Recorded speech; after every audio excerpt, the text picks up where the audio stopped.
지금 숙제에 뭐 하고 있었어? 그림에 항상 적어놓는데 그림이랑 뭘 써요? 이거 자 이거 모르는 아니 엠플러스 글자 있잖아. 그걸 작업 발전해서 적어요. 이걸 하려고 나 나 그냥 엠플러스라는 글자 여기 119 때랑 글자 보였다고 했잖아. 이 글자가 보여도 이 글자가 반대로 있는 걸 해야지. 이거 실제로 사진 보여주면 안 되지. 너가 작업 반대라고 생각하고 있잖아. 이 글자 적기 알려줬잖아. 사진이 안 보여서 이상하게 보여.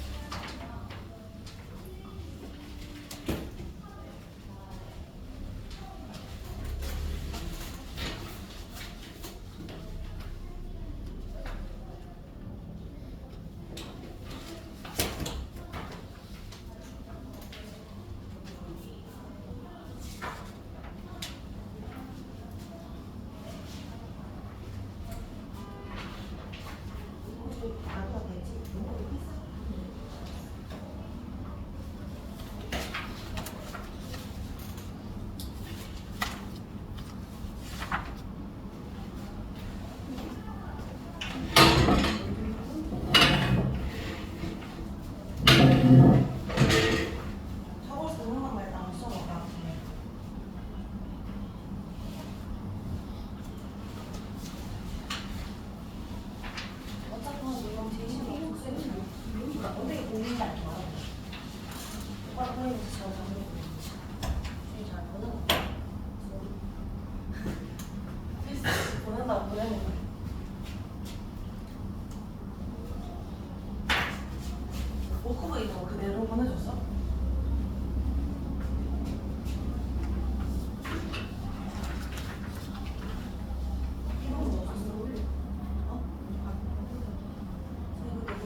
치는지 몰랐어?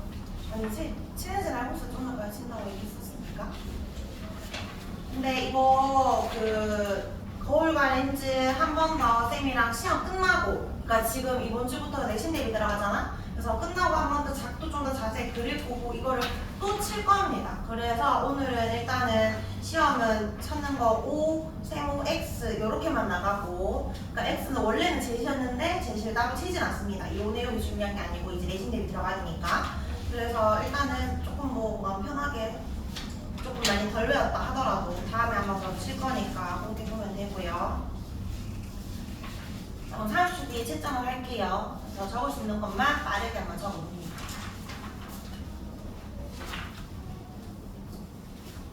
그림만 보자. 여기 글자 좀 이거는 지금 내용하고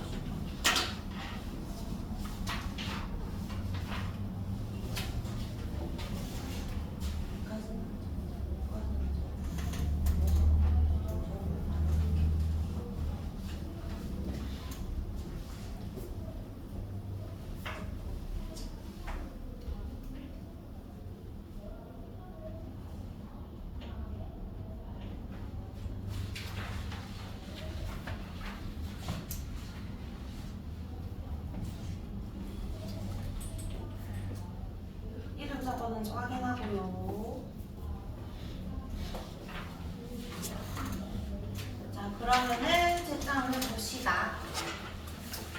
자, 여기 1번 빛의 반사라고 했고, 반사 법칙에는 가상의 수직선이 있다 했고, 이거를 법선이란다 했고, 그 다음에 입사광선이 법선과 이루는 각, 입사각, 반사광선이 법선과 이루는 각, 반사각입니다. 그 다음에 입사각과 반사 크기는 같다.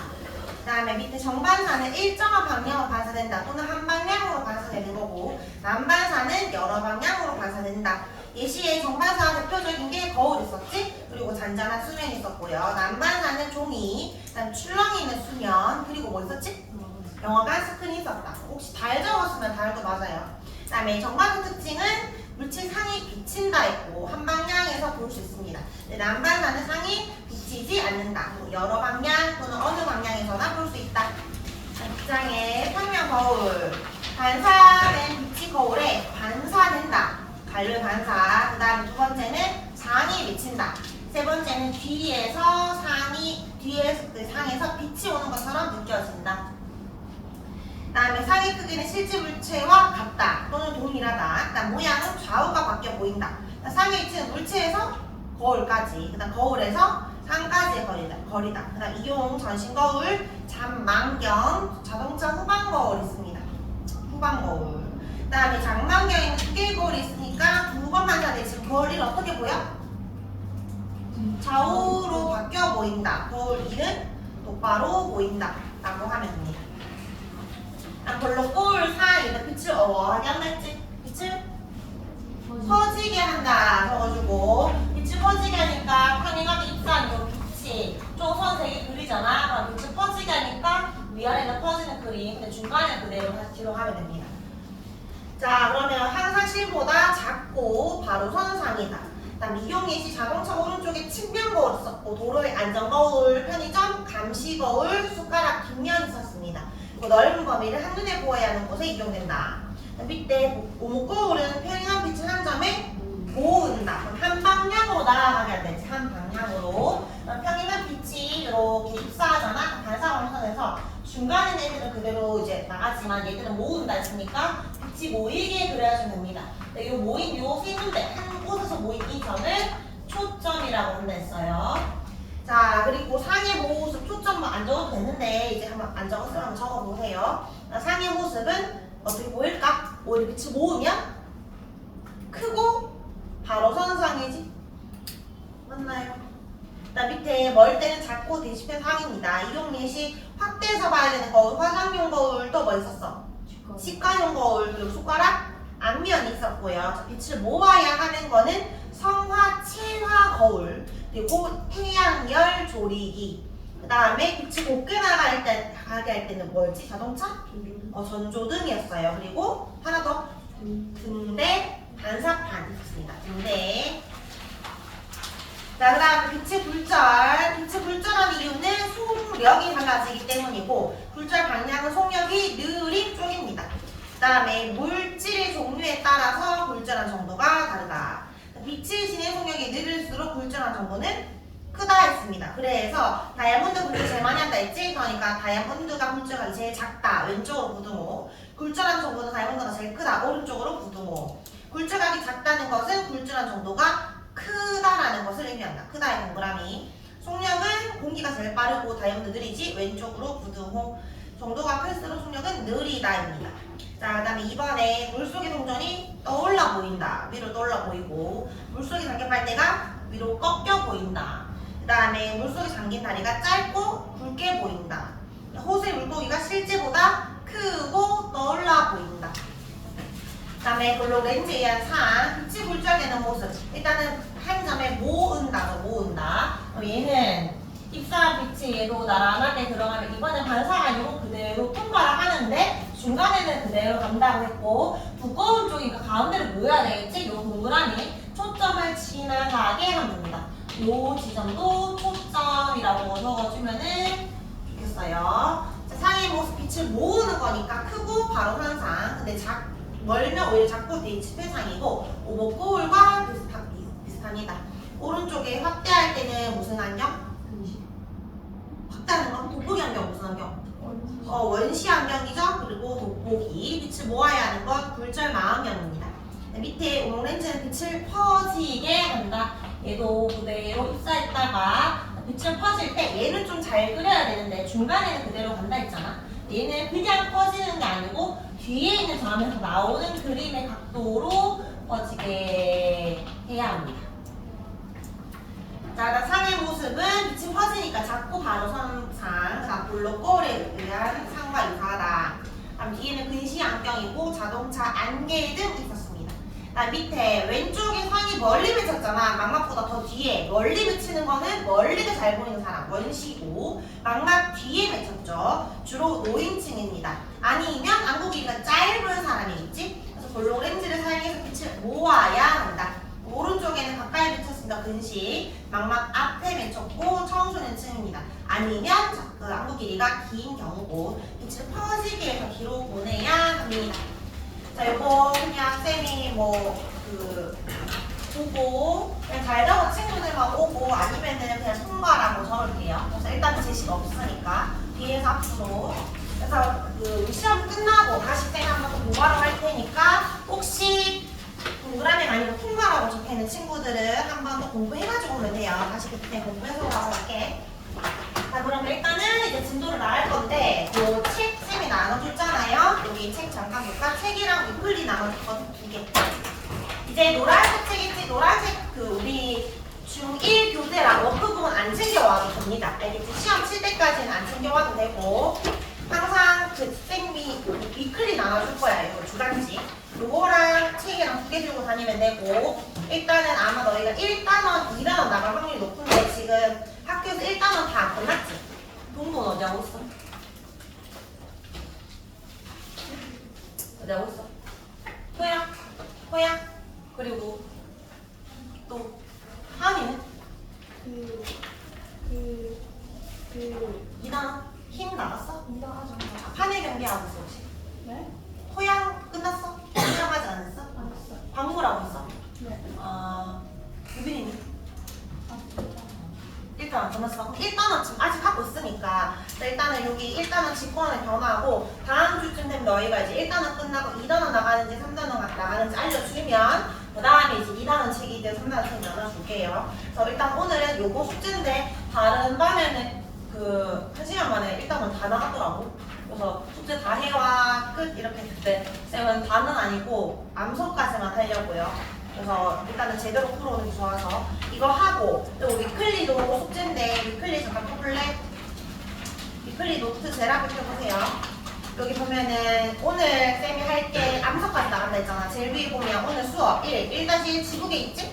1-2 직권의 구조, 1-3 암석 나눠서 할 건데 뒤에 번호가 있잖아. 그러니까 숙제는 어차피 이거 말고 다 하는 거지만 적어도 수업 시간에 이 문제는 다 풀어야 된다 이 말이에요. 지금은 우리가 이제 그 학교가 2개, 그러니까 지금 너희 다 1단원이고 2단원밖에 있지만 원래는 시험 기간에 좀 바쁘거든. 1단원 하고 이제 그 다음에 2단원 하고 3단원 하고 4단원 하면 자기가 이제 안 들어가는 단원일 때 숙제하라고 하는데 이제 쌤이 적은 이유가 어떤 애들은 진짜 빨리 풀어 열심히 어차피 숙제니까 어떤 애들은 뭐 때리고 한 3문제 4문제 풀다 가더라고. 쌤이 이제 안 보고 있으니까. 그래서 적어도 1번은 다 풀고 가야 된다 이 말이에요. 이거 다 풀고 채점하고 간다. 자 밑에 2번에 숙제할 거 봐봐. 체크하기.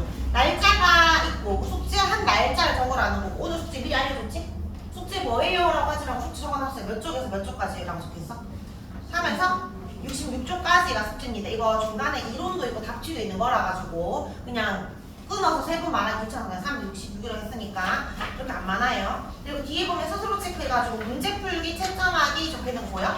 이거 생각보다 문제 풀고 나서 아직도 바로 답을 체크하는 친구들이 있는데 그렇게 하면 안 돼. 알겠지? 본인이 틀린 문제는 과감하게 틀렸다 하고 답을 절대 체크하지 마. 다시 풀기 귀찮아. 그럼 일단 풀지만 나중에 시험 전에 나중에 풀어도 되니까. 그러니까 답을 체크하면 사람의 심리가 이 답에 맞춰가지고 이해를 한단 말이야. 아 그럼 이해가 된 것 같아. 근데 답이 없으면은 너희가 이 5개 꼼꼼하게 보게 된다고. 그러니까 체크를 하면 안 돼 절대. 본인 다시 풀어서 맞췄으면 세모고 또 틀렸다면 별표야. 그럼 별표 친 것만 시험 직전에 보는 거야. 내가 2번이나 틀린 문제는 중요하니까. 또 헷갈리니까. 동그라미는 다시 볼 필요가 없어요. 또 풀어도 또 맞출 거니까. 시간 아깝지? 그러니까 너희가 시간을 들여서 내가 아는 문제와 내가 모르는 문제, 헷갈렸던 문제를 구분을 해놨는데 굳이 그걸 이 문제를 버리게 이렇게 체크를 하지 말라는 거예요. 이해했어?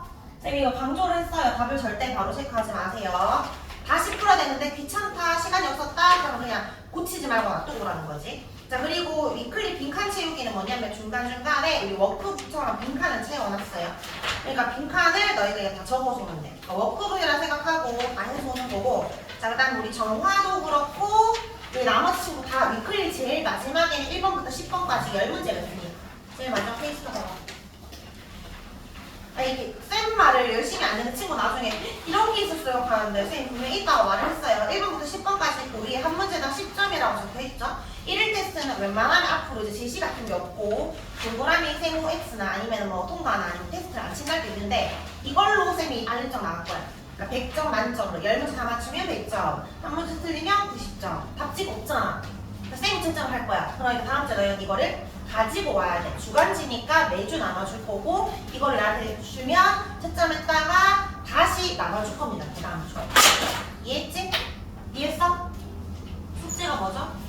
이거랑 이거랑 이거 다 풀어놓은 거 그리고 66쪽까지 하는 거. 66쪽은 여기 잡고 있어. 제일 앞에. 항상 제일 앞에 페이지. 싹 섞더라고. 뭐 없어. 싹 다라는 말이 그냥 말은 싹 다른데 먹고 뭐밖에 없다고. 그리고 10문제밖에 없다고. 어? 들고 가는 행위 뭐였어? 어? 왜 뭐가 없어? 아직 챙겨. 이해했나요? 자 그러면 우리 빠르게 진도를 좀 나갈 거예요. 자 우리 책 1쪽을 펴고 위클리는 몇 쪽 펴냐면 3쪽. 위클리는 3쪽을 펴놓고 교재는 1쪽을 펴면 됩니다. 자 우리 그 광물까지는 쌤이랑 다 했었던 거고 그다음 토양 부분은 안 했던 거라서 광물까지는 빠르게 복습처럼 쭉쭉쭉 나갈 거고 토양부터 쌤이 설명하면 될 것 같으니까 이거를 바로 줄 치면서 나갈게요. 아까 쌤이 동그랗게 거 이제 펴면 돼. 자 우리 지구계 펴볼까? 지구계 할 때 계가 영어로 뭐지? 시스템. 그러니까 일종의 체계잖아. 상호작용하는 요소들의 집합. 그래서 우리 계 중에서 우리는 지구계에 대해서 볼 거고 직권의 구성 요소들이 서로 상호작용하고 있다는 거. 직권부터 외권까지 5개의 구성 요소가 있잖아. 얘들 특징들만 좀 줄을 쳐보자. 직권은 우리 땅 밟고 있는 지각만 말하는 거야. 지구 뭐까지 말해? 안쪽에 있는 내부. 그러니까 멘틀, 외행, 내까지 다 말하는 거고 직권의 특징은 부피가 가장 크다라는 게 제일 큰 특징. 다음 수권은 지구상에 있는 물을 말하는데 일단 우리 해수랑 감소가 있잖아. 바닷물과 육지물 중에 뭐가 더 많아? 해수가 많지. 그래서 바다가 대부분을 차지한다. 그리고 수권에는 액체만 있나요? 줄 치면서 볼펜 들고 줄만 치면서 빡빡빡. 지금 뭐 새로 듣는 거 아니지? 쌤이랑 했었지? 학교에서 했었지? 지금 줄만 치고 넘어가는 거야. 다시 그냥 기억만 하고. 그러니까 딴 생각했다고 그냥 금방 끝나고 없어요. 일단 액체밖에 없나요? 수권에 뭐도 있어? 빙하처럼 고체 상태인 것도 있습니다. 자 그 다음에 수권에 고래 속하나요?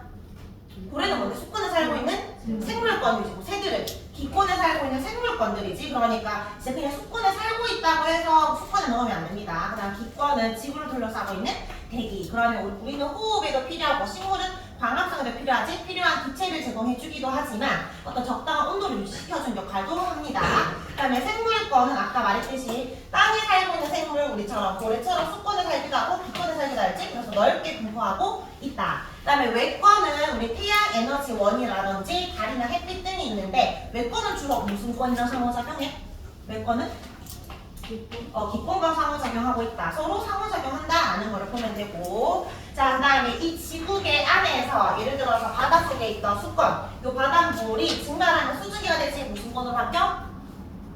기권. 근데 애들이 구름이 되어가지고 비가 돼서 다시 내리잖아. 그러면 직권으로 내려올 수 있겠지. 그래서 지구계 안에서 물질은 순환을 한다. 근데 물질이 순환할 때 뭐도 순환한다? 에너지도 순환한다라는 거를 기억해 주시면 됩니다. 자, 그럼 뒷장에 요거 지구계의 상호작용은 얘들아 이거 그냥 읽어보면 바로 이해가 되는 거라서 일단 펴놓을 테니까 우리 어디 적냐면 아까 위클리 펴놓은 거 있지? 위클리 3쪽에다 바로 갈로리 채워보기. A. 석유나 석탄을 태웠다. 석유, 석탄. 이산화탄소가 발생했다. 무슨 건가? 무슨 건? 직권과 기권 적어주고 석유랑 석탄 태우면 뭐가 나온다고? 이산화탄소입니다. 이산화탄소. 그래서 왜 화석연료 많이 쓰면 이산화탄소 많이 나와서 지구온난화 많이 발생하잖아. 자, 그리고 이제 칠판은 뭐 헷갈릴 때만 보면 됩니다. 화산 폭발로 화산재 분출되지. 햇빛을 차단하지. 기온 어떻게 되게?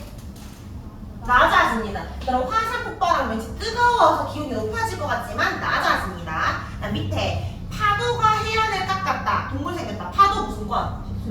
파도, 수권. 동굴이 생겼다? 직권. 그럼 그 밑에 발로도 적어볼까? 오른쪽에 바다에서 지진이 일어났어. 이걸 지진 해일이라고 해요. 지진 해일은 단어를 보고 너희가 이건 뭔데? 직권과 수권. 해일은 바다에서 일어나는 거니까 수권 생각하면 됩니다. 그 밑에 줄 물이 증발했다. 물. 수권. 구름 생겼다? 기권이죠. 그럼 열대 해상에서 뭐 발생하냐면 태풍 발생합니다. 태풍.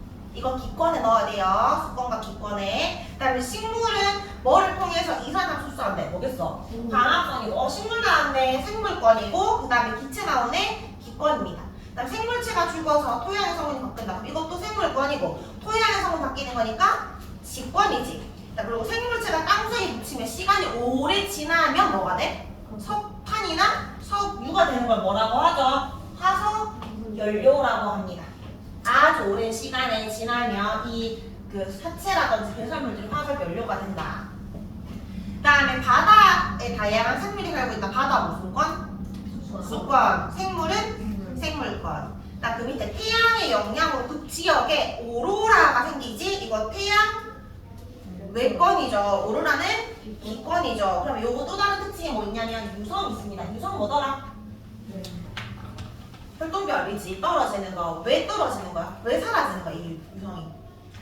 지구에 대기에 마찰해서 막 기권에 있는 대기 때문에 그런 거지. 근데 천체가 너무 컸어. 그래서 사라지지 못하고 좀 남아서 떨어진 그 뭐라고 해? 운석이라고 합니다. 운석. 자, 그럼 우리 책에 뒷장 넘겨가지고 4쪽.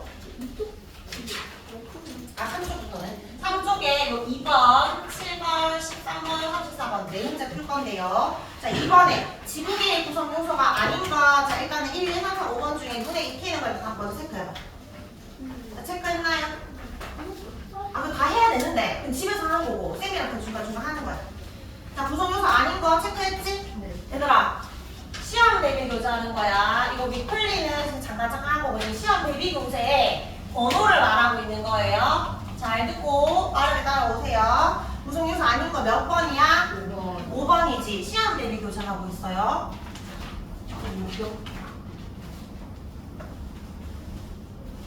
얘들아 자기 권 말고 뭐 들어가야 돼? 직권. 5번에 자기 권 아닌 거다. 7번 연결해보자. 자, 그 위에 보기 지하수부터 석탄 넣어보자. 지하수 무슨 권일까? 수권. 석회 동굴. 직권. 그 다음에 빙하. 수권. 바람. 기권. 새는 생물권. 이거 많이 틀리던데. 삼림.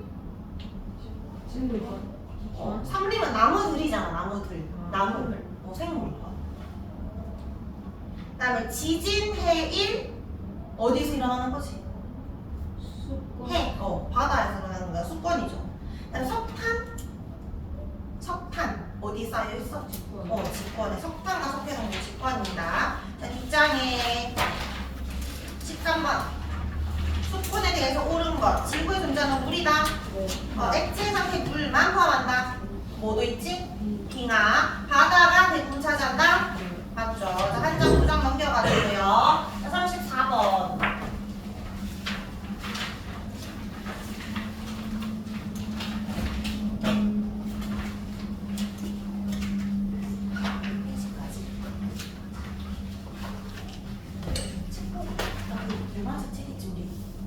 여기 이런 것들을 적을 수 있는 건 좋지만 여기 예시는 기억 안 나잖아. 그런 건 아까 우리 오늘까지 왔다 했으니까 여기 빼고 적으면 돼. 예시는 기억이 안 나니까.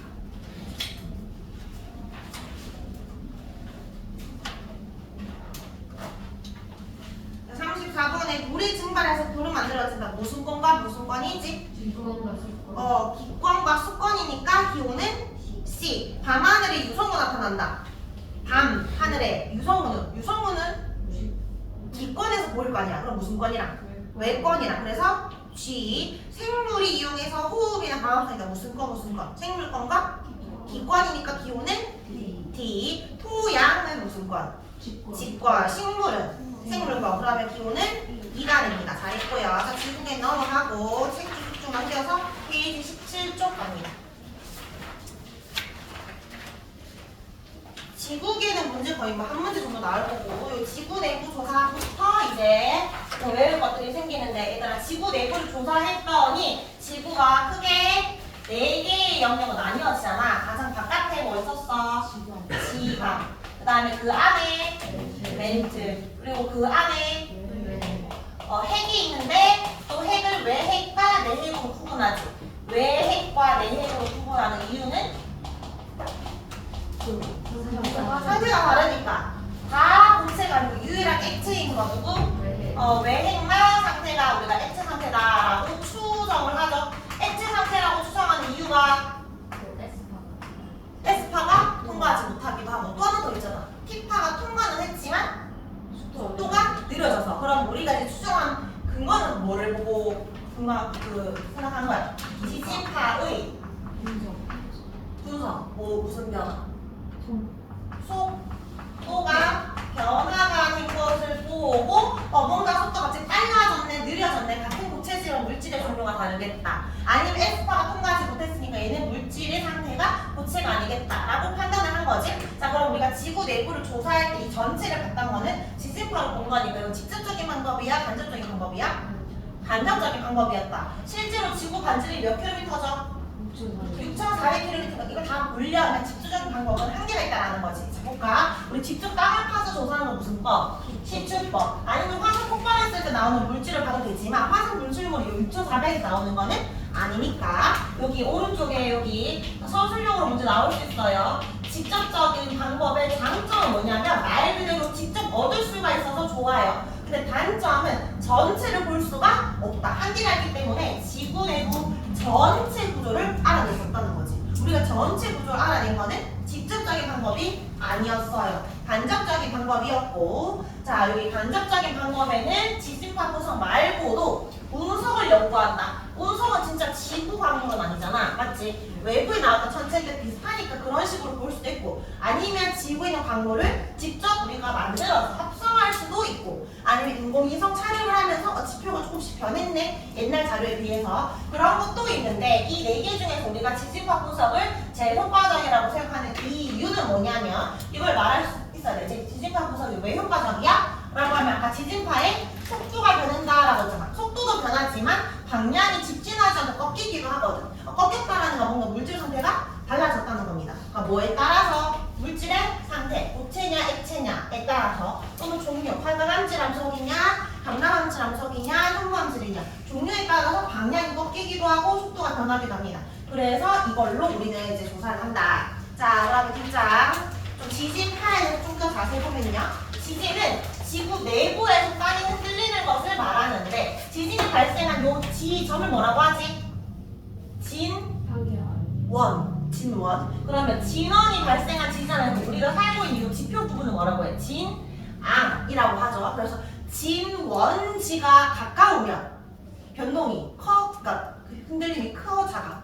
진원지가 가까울수록 큰 거지. 이 지진의 규모 자체가 큰 걸 수도 있지만 지진의 규모가 작더라도 진원지가 가까우면 우리가 느끼기에 크게 흔들리게 느끼는 거고 진원지가 깊으면 많이 안 느껴지는 거예요. 그러니까 진원지는 발생한 지점, 진원이라는 말이 중요합니다. 자 그럼 이때 진원지에서 지진이 발생했어. 근데 지진파가 위아래 이렇게 앞뒤로 와. 이렇게. 이거 무슨 파야? 이렇게 오는 거. P파. 왔다 갔다 오는 거 무슨 파? S파지. P파와 S파 중 누가 속도가 빠르겠어? P파 빠르겠지. 이렇게 앞뒤로 오니까 훨씬 더 빠릅니다. 대신에 S파는 왔다 갔다 하는 속도가 느리지만 왔다 갔다 하잖아. 우리가 느끼기에 P파가 이 그 흔들림이 커, S파가 커. S파가 더 크지. 그러니까 P도 S파가 훨씬 큽니다. 자, P파랑 S파의 차이를 좀 보면요. 자, P파랑 S파는 종파랑 횡파라는 말을 쓰는데 혹시 들어본 적 있어? 그래서? 들은 적 없어? 그러면 나중에 설마 우리 B급하고 넘어갔잖아. 나중에 사실 지진파 말고 빛도 파동이라고 했지? 난 물결 있잖아. 물결파도 파동이랬고 쌤이 소리도 파동이랬잖아. 근데 횡파는 그 왔다 갔다 말하는 거야. 그러니까 물결도 이런 식으로 물결 유령이잖아. 이런 것도 횡파. S파도 횡파. 근데 쌤 말은 소리도 일종의 횡파라 했지. 이거는 소리는 지금 쌤 너의 소리가 안 보이지만 어떤 물체가 진동을 하면 이 물체의 진동이 공기의 진동으로 가고 이게 어디로 가? 너의 귀 고막에 진동을 하는 거야. 그러니까 이것도 파동이야. 근데 소리는 앞뒤로 가. 그러니까 이건 종파야. 그러니까 파동, 종파랑 횡파 크게 있는데 P파, S파는 그 안에 속하는 겁니다. 알겠죠? 종파가 좀 더 큰 개념. 어쨌든 종파는 이렇게 앞뒤로 왔다 갔다 하는 거예요. 그러다 보니까 속도는 빠른데 표현할 때 어떻게 말하냐면 진행이 앞으로 가고 있는데 진동도 앞뒤니까 진행 방향과 나란하다라는 표현을 쓰고 S파는 진행은 앞으로 가는데 위아래 왔다 갔다 하잖아. 그러니까 진행과 진동이 수직이란 말을 쓰죠. 자, 그 다음에 S파는 고체가 활동하지 못하지만 P파는 고체, 대체 활동합니다. 대신에 P의 정도는 S파가 더 크다라고 했어요. 자, 이거를 우리가 뭘로 알 수 있냐면 그 지진파의 기록으로 알 수 있는데 일단 요 종이에 지금 막 왔다 갔다 했다 그려져 있는 거 있지? 여기 추가 있어, 추. 그리고 추 앞에 연필이라든지 볼펜 같은 게 딱 달려있거든? 근데 지진이 일어나면은 추가 움직이면서 종이가 왔다 갔다 움직이게 돼. 그리고 종이가 갑자기 움직이지 않다가 갑자기 움직이면 지진이 발생했다는 거야. 근데 이렇게 조금 움직이다가 갑자기 크게 막 움직이는 거야. 그 말은 무슨 파가 먼저 도착했어? P파가 먼저 도착해서 이 진폭이 별로 없었거든? 근데 S파가 더 늦게 도착을 했다라는 거야. 이제 P파보다 S파가 더 크니까 이제 P파는 가려졌고 S파가 이제 도착했다는 걸 알 수 있지? 여기서 알 수 있는 거는 뭐가 먼저 도착? P파가 먼저 도착했다. 그러니까 P파는 속도가 빠르다는 걸 알 수 있고 그 다음에 S파는 진폭이 크네? S파는 P가 더 크다라는 것을 알 수 있습니다. 근데 여기서 얘들아 종이가 왔다 갔다 한다 했잖아. 근데 만약에 추도 왔다 갔다 하면 이렇게 끄여질 수 있어? 추는 가만히 있고 종이만 왔다 갔다 해야 끄여지는 거 아니야? 아니면 종이가 가만히 있고 추가 왔다 갔다 하던지 맞지? 둘 중에 하나만 움직여야 돼. 근데 종이가 왔다 갔다 했으니까 추는 움직여 안 움직여? 안 움직여. 무거워서 움직이는 게 아니야. 오른쪽에 보면 지진계의 원리 기록 장치는 땅과 함께 흔들리는데 추는 움직이지 않습니다. 요 이유는 뭐 때문이지? 두 글자 기억, 시옷 관성에 의해서 움직이지 않습니다. 관성은 움직이고 있던 물체는 계속 움직이려고 하는데 반대로 정지한 물체는 정지하려고 하는 거. 버스 타봤어? 버스 아저씨가 갑자기 급 출발하면 너의 몸이 어디로 가게? 뒤로 가지. 나는 내 몸은 계속 정지해 있었는데 아무리 내 발이 앞으로 간다 해도 내가 정지하고 싶었기 때문에 뒤로 가는 거야. 너의 휴지 같은 거 있잖아. 그 화장실에 큰 휴지, 물발 휴지. 그러면 천천히 잡아당기고 말고 갑자기 확 잡아당기면 어떻게 돼? 주르륵 나와. 무거운 물발 휴지 있잖아. 무거운 거. 끊기잖아. 왜냐면 정지했었으니까 계속 정지하려고 한다. 천천히 말고 갑자기 움직이면 그러니까 얘들도 갑자기 움직였을 때 이미 무겁기 때문에 정지하려는 성질 때문에 크게 움직이지 않습니다. 그러니까 관성에 의한 원리로 지진계 기록이 된다. 자, 그래서 지진파 P파랑 S파의 성질 봤고요. 자, 그래서 이제 지구 내부를 봐야 되겠지. 자, 지진파의 속도 변화가 총 몇 군데에서 일어났어? 한 군데? 두 군데? 몇 군데? 세 군데. 그러면 세 곳에서 속도 변화가 생겼으니까 몇 개의 층으로 구분한다? 4개의 층으로 구분하겠지. 지금 뭐 때리라고 선생님 지금 복습하는 거 아닌데. 자, 그래서 속도가 갑자기 증가하는 구간이 있었고 속도가 갑자기 느려지는 구간, 다시 증가하는 구간이 생겼는데 저기 지각 멘틀 외핵, 내핵 중에서 우리 외핵이 어떤 상태라고 했죠? 액체 상태라고 추정하는 이유 뭐가 통과하지 못했지? S파가 없잖아, 맞지? 또는 P파가 속도가 느려져서 여기 특징 다시 적어줄까? S파는 뭐만 통과? 고체만 통과, P파는 고체, 액체, 기체 다 통과. 자, 근데 여기 S가 갑자기 사라졌지? S가 없어졌으니까 더 이상 고체 상태가 아니다. 근데 우리가 기체라고 생각하지 않는 이유는 워낙 압력이 높기 때문에 기체 상태를 유지할 수 없어서 액체이겠다라고 생각하는 거야. 근데 내핵은 아까 무슨 상태로 했지? 고체라고 다시 우리가 추정을 하잖아. 그 이유가 뭐야? P파의 속도가 다시 증가했잖아. 그러니까 P파 속도가 증가했기 때문에 다시 고체 상태라고 우리가 추정을 하는 거예요. 자, 그래서 세 곳에 변했는데 그럼 지각은 몇 킬로미터까지 가? 지각이지? 5에서 35km까지. 멘트는 2,900km. 외핵은요 5,100km. 혹시 외워야 하는 학교도 있을 수 있으니까 외워놓으세요. 자, 그리고 쌤이 1월달에 요거는 설명하지 않았는데 요것도 조금 이제 그 학교에서 디테일하게 나올 수 있거든. 자, 요거 잘 이해해보자. 자, 진원지가 여기야. 시작점 스타트. 자, 그러면 지진파는 요 진원에서부터 이제 진동이 퍼져나가는 거잖아. 그러면 당연히 요 근처에 있었던 사람, 만약 진원지가 예를 들어 북극이면 북극 주변에서는 진동이 크게 느껴졌겠지? 근데 진원지 반대쪽 있잖아. 남극 쪽에는 거의 느껴지지 않지만 사람은 못 느끼지만 파동은 실제로 갑니다. 우리가 못 느낄 뿐. 근데 자, 여기에 보면 여기 노란색 동그라미 보이나요? 이건 뭐지? 핵이지, 핵. 외핵이지. 외핵전에는 멘틀이잖아. 그러면 여기 지각에서 멘틀로 갈 때 이 부분은 다 고치니까 여기 P파, S파가 다 갈 수 있지. 그리고 아까 그랬잖아. 지각에서 멘틀 갈 때 직진할 수 없으니까 꺾여요. 살짝 굴절이 돼. 근데 여기가 고체 상태니까 P파랑 S파가 둘 다 올 수 있어. 자, 근데 여기 외핵을 들어갈 수 없는 게 무슨 파야? S파. 그럼 P파는 들어갈 수 있지. 그럼 여기를 지나서 오는 거. 요 외핵을 지나서 반대쪽에는 도달한 건 누구만 도달할 수 있어? P파만 도달할 수 있어. 여기까지 이해돼? S파 못 오잖아, 일로. 근데 자, 외로 할 때 지진파가 이렇게 일직선으로 갈 수는 없어. 그러면 가다가 꺾여, 또 꺾여, 이렇게. 그러면 여기 이쪽까지 둘 다 통과할 수 있다가 그 다음 단계 바로 여기가 돼. 그러니까 그 다음에 여기 갔잖아? 그럼 또 꺾여서 이렇게 계속 가게 된다고. 그러니까 요 사이 있지? 요 부분. 요 부분은 지진파가 올 수가 없는 구간이야. 그러니까 지진파가 도달하지 못하는 구간이 생기는 이유는 지진파가 뭐였기 때문에? 꺾였기 때문에. 지진파의 굴절 때문에. 지진파 굴절 때문에 도달할 수 없는 구간도 생깁니다. 자, 그리고 반대쪽에는 P파만 도달해요. 학교에서 지진파를 조금 어렵게 낸다면 이런 문제 유형 낼 수 있습니다. 이거 이해해야 돼요. 여기 P파가 도달하는 이유라고 말하면 아까처럼 S파는 액체를 통과할 수 없기 때문에 라고 말을 하면 됩니다. 자, 뒷장에 자, 여기까지 증거 나갈게요. 일단 1교시는 지구 내부 구조. 그래서 지각부터 내핵까지가 있는데 요 지각도 대륙 지각과 해양 지각 구분해야 되지. 누가 더 두꺼워? 대륙 두껍지. 대륙 몇 킬로미터? 우리는 35km. 해양지가 몇 킬로미터? 5km. 자, 그럼 누가 두께가 더 두꺼운 거야? 대륙. 그럼 여기다가 적자. 대륙 적고 해양 적어봐. 두께는 누가 두껍다? 대륙이 두껍다. 자, 근데 밀도는 누가 더 크게? 해양. 대륙 지각은 45km지만 밀도는 2.7이거든. 근데 해양 지각은 5km밖에 안 돼서 밀도 3.0이야. 밀도는 얘가 더 커. 만약에 두 지각이 나중에 너희 판의 경기 배울 거거든. 토양 지나고 나면 대륙 지각과 해양 지각이 부딪히면 어떻게 된다? 지진이 발생하겠지? 근데 누가 밑으로 내려가게? 안으로 들어가는 거. 무슨 지각? 무거운 게 내려가겠지. 누가 내려가? 해양 지각이 내려가는 거야. 더 무거우니까. 알겠죠? 누가 밑으로 가는지 물어보면 해양. 이유를 모르면 밀도가 더 크기 때문이다. 두껍다고 더 무거운 게 아니고 얇은데 더 무거운 거야. 알겠죠? 빽빽하게 들어있다. 이런 말이고. 암성 물어볼 수 있어요. 대륙은 하강한지, 해양이 문제인데 얘들아 색깔이 현무암은 어두워 밝아?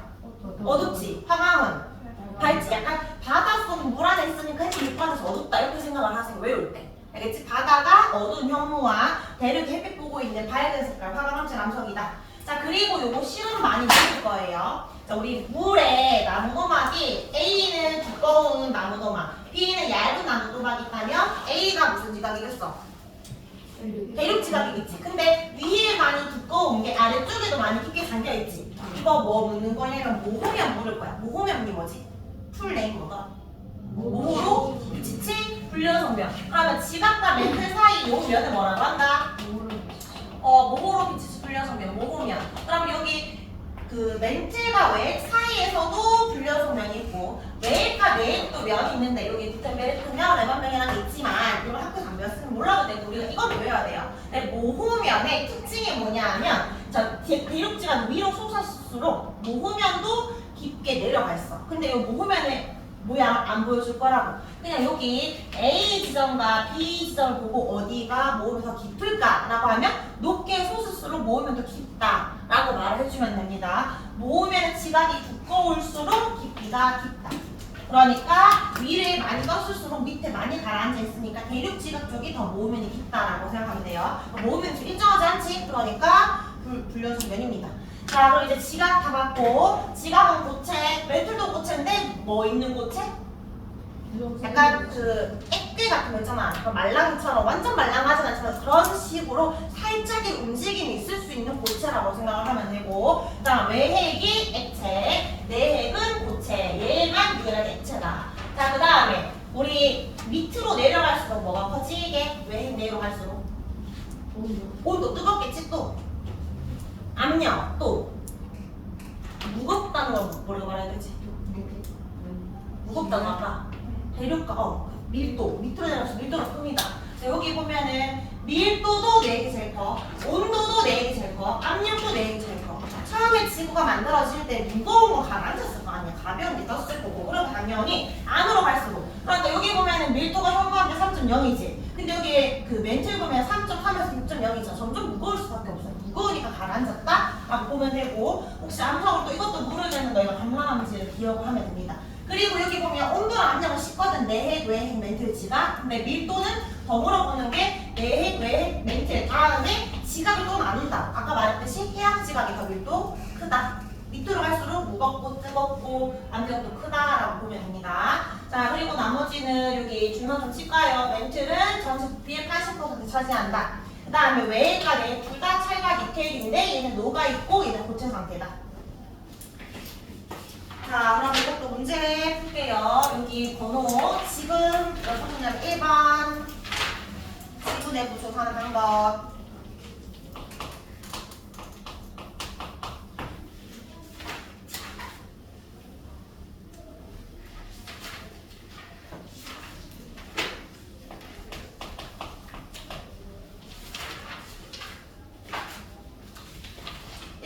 지수적인 거 기억과 기억과 리을. 그 다음 간접적인 거 니은 디귿. 그럼 효과적인 거 리입니다. 자 그 다음부터는 쌤이 번호 적어줄 테니까 보고 풀면 됩니다.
B만 일정합니다. 그러니까 성질. 고체는 흐른 성질 없고 액체는 있지. 기체는 뭐라고 해야 돼? 기체도 있다라고 해야 돼. 압축 정도 고체는 없지. X. 액체는 되기는 되는데 거의 안 되지. 거의 X.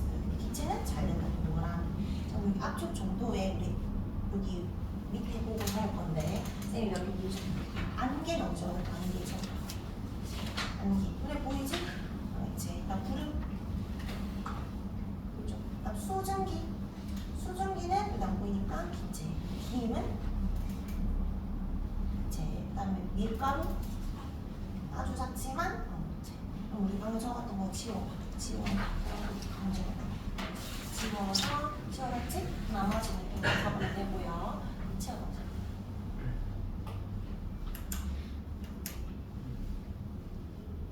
지워보자.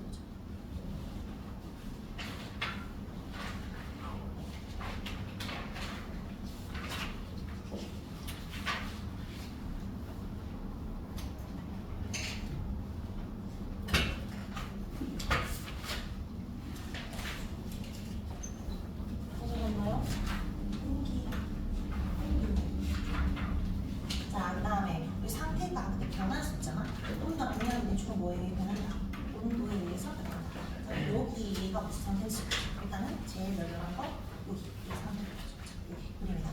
이렇게 이제 아니면 빽빽하겠군요. 이제 다른 상태가 가. 나는 고체에서 바로 기체니까 나도 다 플러스 4개입니다. 다 같이 칠 거라서 다 풀고 매긴 다음에 그리고 시간이 남으면 주변 어차피 숙제니까 주변에 문제 풀 거거든요.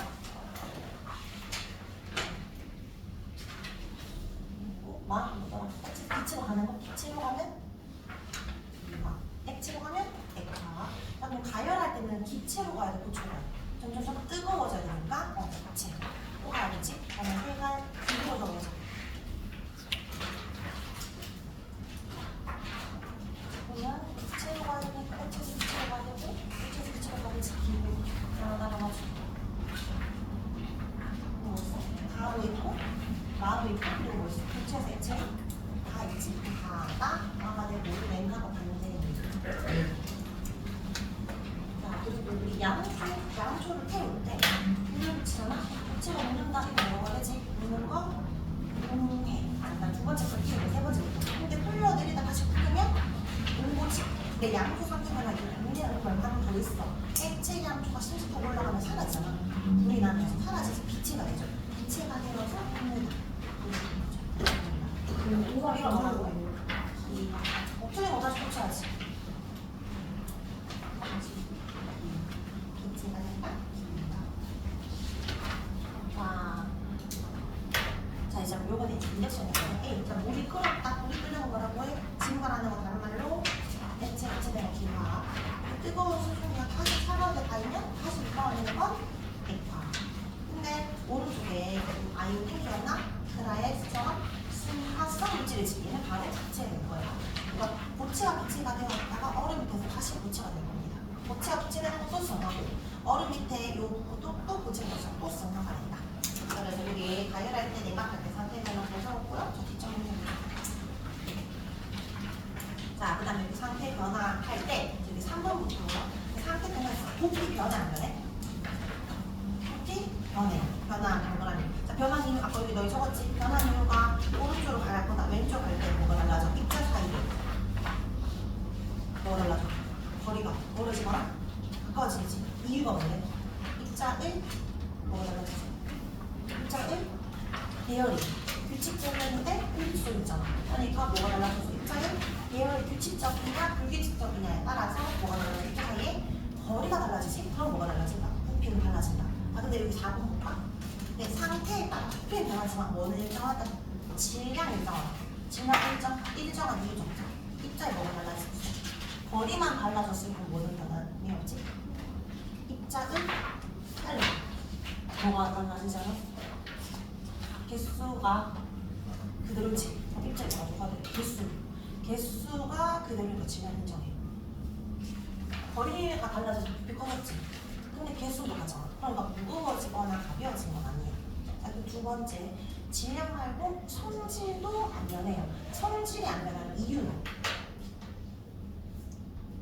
자, 다시 부피가 변하지, 부피가 변하는 이유를 보려면 배열이 변해서라고 해야 돼. 질량은 안 변해요. 안 변하는 이유는 입자의 개수가 안 변해서야. 그 다음에 성질도 안 변하지, 성질이 안 변하는 이유는 뭐라고 봐야 돼? 입자의 뭐가 안 달라졌을까? 성질이 안 달라졌다는 거니까 그 입자가 가지고 있는 입자의 뭐겠어? 뭘까? 잘 생각해봐. 상태가 지금 변했잖아. 고체에서 기체로 변하고 있는데 왜 성질이 변하자면 초콜릿이 고체일 때 액체가 돼서 녹더라고. 요즘 달달하잖아. 그리고 성질이 변하자면 물입자가 액체에서 기체를 에탄올 입체로 바뀌어. 입자의 뭘까? 성질 관련해 이거. 에탄올 입자가 철입자로 바뀐 거잖아. 에탄올 입자가 물입자 바뀐 거잖아. 입자에 무엇이 안 변하고 있어? 성질이 안 변하는 이유. 종류가 안 변하잖아. 에탄올 입자는 여전히 에탄올 입자고, 물입자는 여전히 물입자고. 다시 질문할게요. 상태가 변했어. 고체에서 액체로. 그때 부피 변해 안 변해? 부피 변하지? 왜? 입자의 부피가 변해. 열이 달라져서 거리 달라지니까. 네, 상태 변했어. 질량 변했어, 안 변했어? 안 변해. 왜 안 변해? 입자의 모양도 안 변한 건 맞아. 근데 제일 중요한 건 입자의 크기도 안 변하지만 입자의 개수가 안 변하니까. 여기 9개였는데 여기도 9개잖아. 9개가 커졌을 뿐. 맞지? 개수가 안 변해서야. 자, 그 다음에 질량, 성질도 변해 안 변해? 고체 자체가 성질 안 변해. 그 이유. 입자의 종류가 안 바뀌어서 이유를 말할 수 있어야 돼요. 질량이 변하지 않는 이유는 개수. 성질이 변하지 않는 이유는 종류. 알겠죠? 자, 그럼 여기 밑에 성질 안 변한 실험 볼까? 물 확인하신 종이가 무슨 종이야? 염화 코발트 종이. 원래 색깔 무슨 색? 파란색. 근데 물 만나면 빨간색. 자, 생각해봐. 물에 담가서 무슨 색? 빨간색. 선생님이 나 근데 물을 가열했어. 우리는 안 보이겠지? 물이 뭘로 바뀌었어? 물을 기체로 바꾼 뭐라고 해? 물 기화되면서 뭐라고 해? 물의 상태를 수증기. 자, 수증기 눈에 안 보여. 근데 갖다 대면 어떻게 돼? 색깔? 빨간색. 근데 이 수증기를 위로 올리면 차가운 얼음 접시가 있어. 다시 물방 바뀌었겠지? 갖다 대는 색깔 무색? 빨간색. 염화 코발트가 색깔이 빨갛게 변하는 거. 물일 때만 바뀐 거죠. 수증기도 바뀌지. 성질 변화 안 변해? 안 변해. 그거 말하는 거. 여기도 빨간색, 여기도 빨간색. 눈에 보이지 않는 여기도 빨간색, 힘이 생기는 여기도 빨간색. 항상 빨간색이야. 이걸로 말씀으로 뭐가 안 바뀌었다고 해야 돼? 요 실험을 말씀으로 무엇이 안 바뀐다? 이게 종류가 안 바뀌어서. 그래서 결론. 아, 상태 변했지만 뭐는 안 바뀌었다?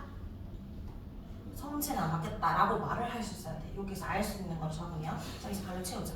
물을 가열하면 모든 수증기, 액체가 개체되는 거니까 기화된 수증기가 자연풍으로 빠져나오지? 다시 하얀 힘으로 뭐 된다? 다시 액체로 바뀐 거니까 액화된다.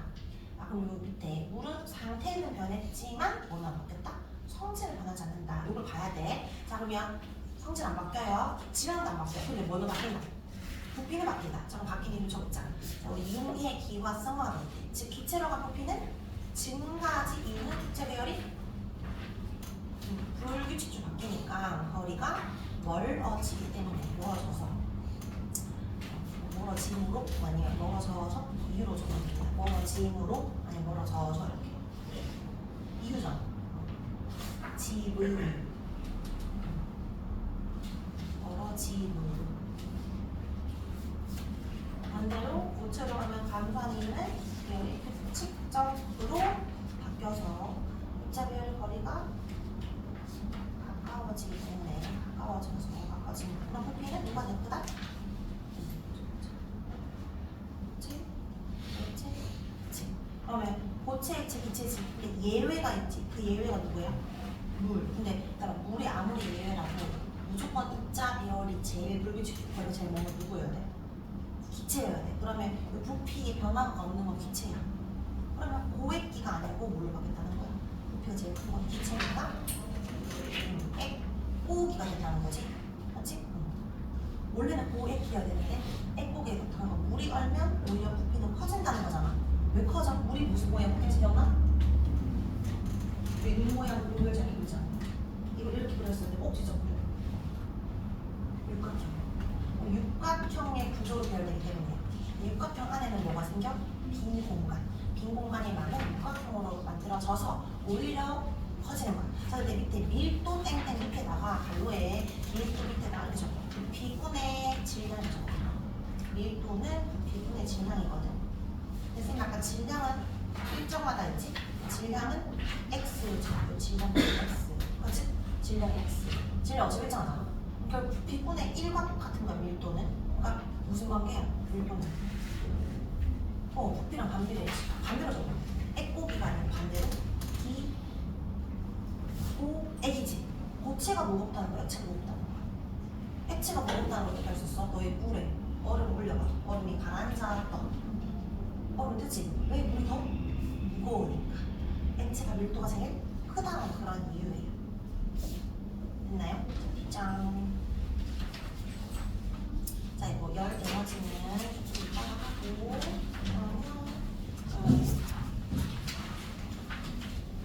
다 풀었나요? 혹시 숙제 있는 거?